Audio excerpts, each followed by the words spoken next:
Sometimes they say, okay, do you have blind faith in God?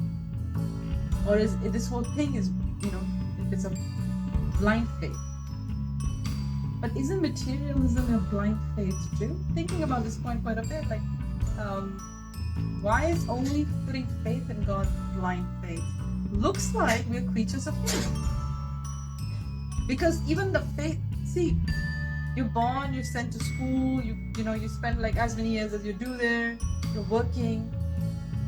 I mean, there is some faith you have that this will get you what you want, right? Whether we are Christians or Hindus or, Muslims or whatever we are as a label of religion, everyone's doing the same thing. Everyone's going to school, everyone's trying to make money, everyone's trying to buy a home. And I was just really examining it. I'm just speaking about faith as such. Faith proper defines it as it's faith in something sublime. So I'm trying to see where our faith lies, right? I spent, like say, 20 years of my life going to school. I like doing it. So that means I have some faith in it. And I'm working because I have some faith in this process to bring me what I want. But where is the proof that this brings you what you want in terms of satisfaction and happiness? You see what I'm saying? I've been thinking about that point quite deeply. Okay, you need faith in material. You're saying you have faith in God, but you've never seen God. Right? Everyone's saying that. You've not seen God, but you've got faith in God. So it's just blind faith. But who has seen material happiness? Who has seen lasting love? Who has any of these things? Like, who has seen those things that we see in the movie? We haven't. But we still paid $20 to buy a ticket for a movie on X-Men, right? So we're putting some faith there that this is going to deliver the goods. If you have something scientific, like if you've studied physics or deep, like quantum physics or something, you can't really see many of those particles that are being talked about.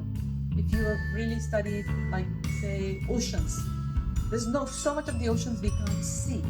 Quite a bit, like even the best telescope, like the Hubble telescope, I might not be off with, the numbers, but it only sees 1 or 2% of the universe. Does the rest of it doesn't exist? No. We are putting our faith about 99% of the universe based on the 1%. 1% is able to see.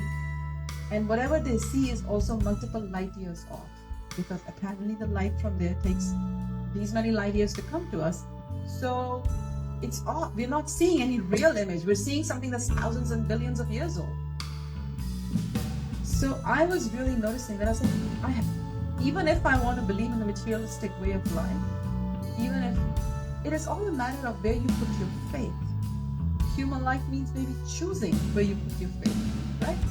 And that's what the point of intelligence is. Like, what are you going to invest in? What are you going to invest in?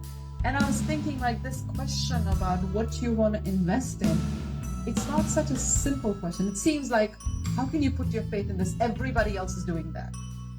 Or you could put a little bit of faith. You can come once a week, you can come twice a week, but you can't really give it your whole life.